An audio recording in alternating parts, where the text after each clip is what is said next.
Beginning the week with Gold Game Film, we have Frank Holmes setting up the week for us. Frank, thanks for joining me today. Good to be here. So Frank, what are we going to see this week? Are gold prices going to behave like the Green Bay Packers last night and blow out the Chicago Bears, or are you going to see a primetime beating like the Bears took? What do you think? Well, Chicago seems to be in a deep freeze, and it'll continue.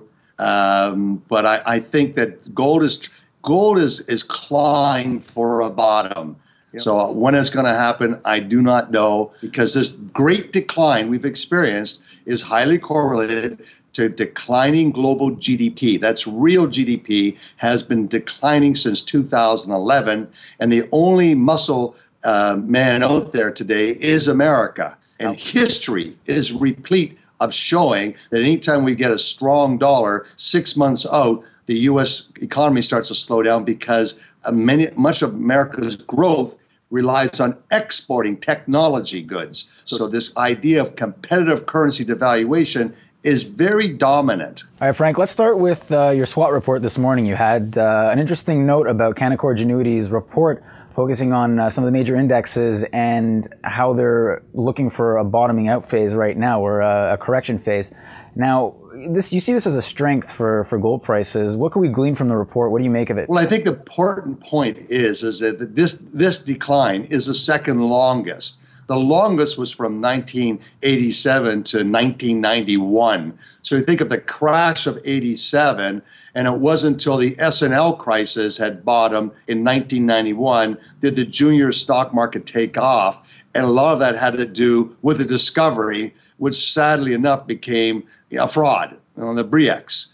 But there was also huge gold activity in Latin America, in particular Venezuela, at this point, that ignited economic activity in the capital markets in Canada. So that cycle lasted 45 months. This is 43 months. So between now and Chinese New Year, I think we get some bottom. And switching it over to our OT segment, we're going to start with opportunities right now, looking at the WGC report that came out last week, focusing on what they expect to see is a 20% jump in 3 years in terms of demand coming out of China. Now, I find this interesting because you have some analysts and some mining industry gold leaders who are saying we're reaching peak supply either this year or in 2015. And coupled with the expectation of India and China's middle class expected to exponentially grow over the next decade, could we be seeing a real, maybe perfect storm for gold prices in the next couple of years? Yeah, I think that's a very constructive parts, and I love Dr. Mark Bristow chastising all these CEOs, and I know we've articulated ourselves on issuing stock faster than they can find reserves or increase their production, so diluting their overall value.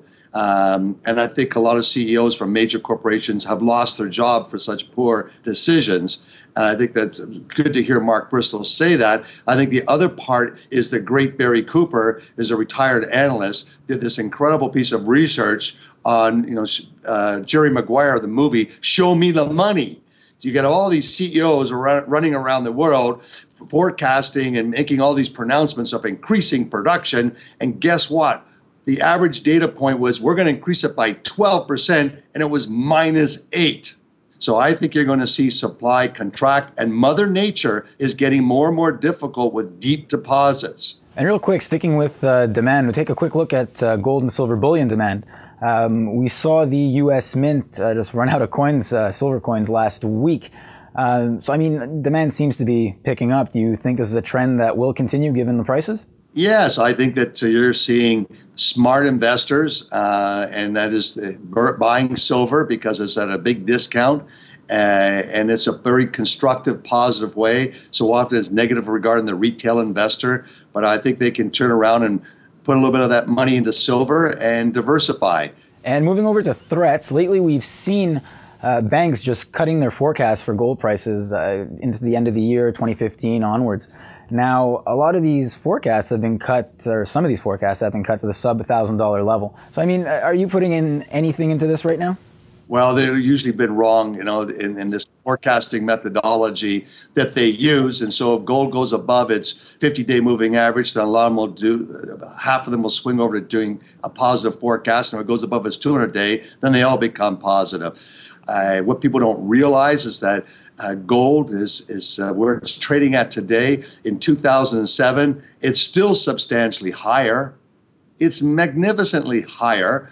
And what's happened is that many of these companies have got their costs out of line for where gold is trading at. Excellent, Frank. Now it's time for you to drop out of the pocket and throw that deep touchdown pass. What do you have for us this week? I got my ball back here. I'm ready to throw it. Look for industrial production numbers coming out of China. Industrial production numbers are highly correlated with resources and commodities. And remember that China is the 800-pound gorilla of the commodity world. Wherever they need, get long, and whatever they have extra, get out of the way. Excellent, Frank. Thanks so much for joining us today. Enjoy the week. Take care. And thanks for watching this edition of Gold Game Film. If you have any comments or questions, don't hesitate to send them to newsfeedback@kiko.com.